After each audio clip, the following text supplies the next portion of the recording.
In this video, I will tell you about the new trailer third season of Squid Game. But first, I have a challenge for you. Only 5% of viewers will be able to like and subscribe to the channel before time runs out. 3, 2, 1. Comment done if you manage to do it in time. The game that begins right at the start of the season has already been glimpsed in the teaser, but the trailer revealed even more details. If you've forgotten, let me remind you that the players will be divided into two teams, blue and red. They will draw balls from a machine that resembles a candy dispenser, balls will matching their team colors. From the teaser, it was visible that player 456 was shown approaching this device last, practically left with no choice but to accept the team given to him. Interestingly, these balls might contain something, perhaps a hint or some kind of hidden element. Considering that only 6 days remained before the trailer's release, each day featured a clip where a star from our cast pulled a ball, revealed it, and showed us a note indicating how many days were left until the trailer. It's possible that something will also be inside those balls during the game, maybe a clue, or perhaps they're hollow with something concealed inside. Then, players will receive some materials for the game, probably a key for some, and weapons like knives for others. All of this will happen in a closed environment with various modifications to make it more unpredictable. To add to the chaos and complexity, the setting will be unusual, an extraordinary location designed to disorient players. We know that someone will need to open doors using the key, but behind those doors, anything could be waiting. This is depicted in frames from the new trailer. Behind one open door, there's a vast height from which a fall could be fatal. This confirms that the maze is metaphorical and that the walls and ceiling will be multi-leveled, adding layers of danger and complexity. Moreover, different locations with unique wall prints will appear, further diversifying the environment. In the new trailer, we also see that teams will enter from different sides, an understandable choice, as otherwise, the chaos would erupt right from the start. The first blue team is led by Seon Yo, player 044, also known as the Shamaness. She will likely serve as a kind of captain for part of the blue team. This is hinted at in the teaser, which shows 4 players praying to her, and the trailer emphasizes this with a scene where player 044 gives commands and leads the group during the game. However, player 044 will probably not be the overall captain of the entire blue team. Instead, players will likely split into smaller groups within their color factions. The game will definitely be more difficult than it first appears, and it is likely that some well-known characters will meet their end here. Also, near this location and the game, we see a shot of Gi-hun, Seong Gi-hun, being watched by a security camera, followed by a scene of frontman, Hwang In-ho. Naturally, frontman will be keeping a close eye on him, as his motives remain unclear. An intriguing detail is the shelf visible behind Ji-hoon. Its contents are unknown, but it is clearly a game element, possibly containing clues or tools. From the footage, it's also evident that Junhee has ended up in the blue team, not the red one as previously thought. An interesting moment involves Gi-hun asking the security guards the main question: why was he left alive? This brings up the famous photo from earlier, where he's being dragged by guards. In the latest trailer, Ji-hoon is seen grabbing a guard's machine gun. Isn't that violent behavior? But he doesn't seem to have received any harsh punishment, just a blow to the head to knock him out. His chains seem to be a result of his violent behavior after everything that happened. Later scenes show Gi-hun chained up, and the shamaness appears to be teasing him, perhaps mocking his failure in the uprising. Gi-hun quickly grabs her by the neck in response. In another scene, an elderly woman, Jang Gum-ja, otherwise known as player 149, is possibly a contestant pleading with the players to vote to end the games. This happens during a voting session, and her worried expression may be related to the death of her son during the first game of the season. We then see the table where VIPs are dining, an area where the influential spectators can observe the events before the game begins, watching the screens above. The current vote is underway, and this adds tension, hinting at the possible outcomes of the season.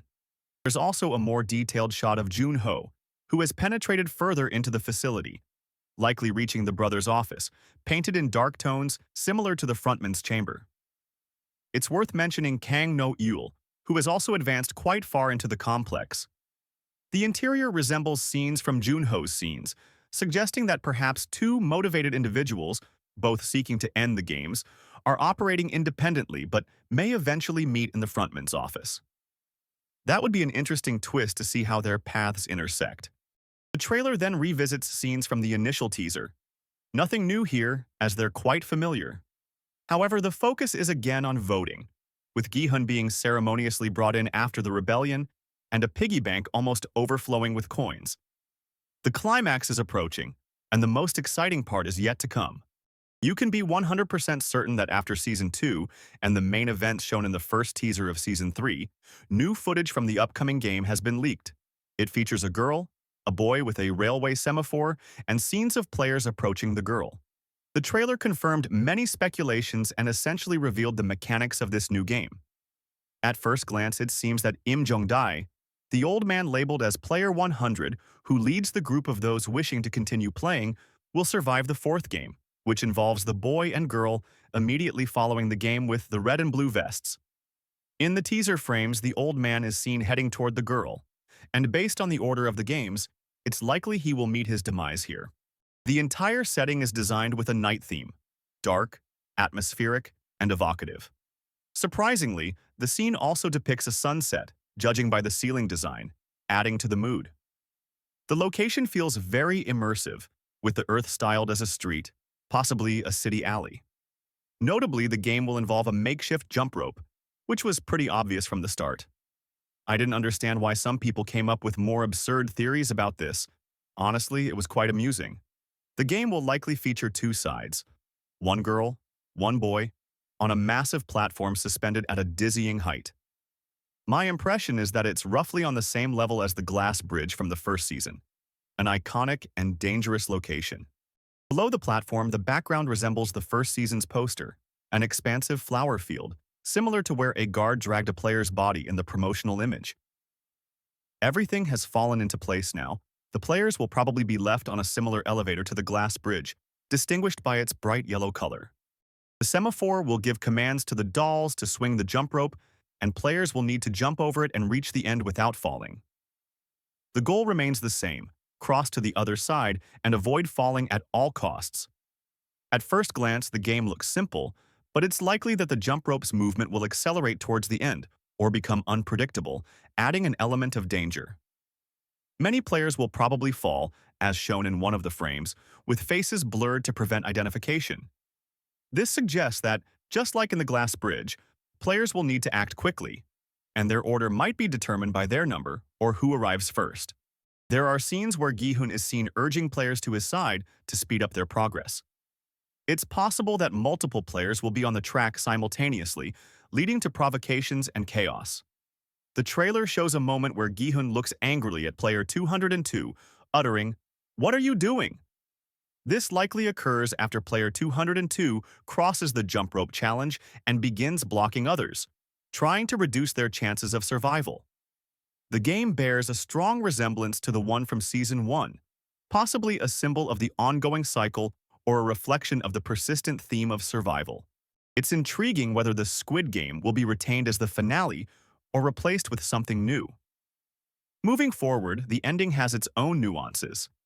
Scenes reveal that Gi-hun will indeed appear in the finale.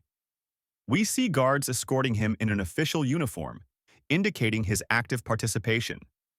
He is being led into the frontman's office where he sits prominently in front of a large screen. This suggests that the frontman might be revealing himself to Gi-hun, possibly a moment of confrontation or revelation. This is hinted at by a line from In-ho. "Do you still believe in people?" A question that underscores the confrontation and the complex relationship between these characters.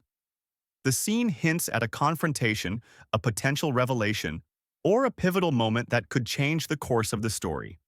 In conclusion, the new season promises an intricate web of games, betrayals, and revelations built upon the foundation laid in previous episodes.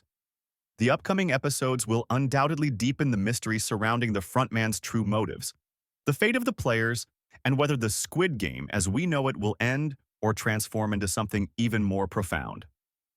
The detailed visuals and the nuanced character interactions hint at a season packed with surprises, intense drama, and perhaps even some philosophical reflections on human nature and survival. Thanks for watching. Click like, subscribe to the channel, and check out my other videos There's still a lot of interesting stuff. See you later.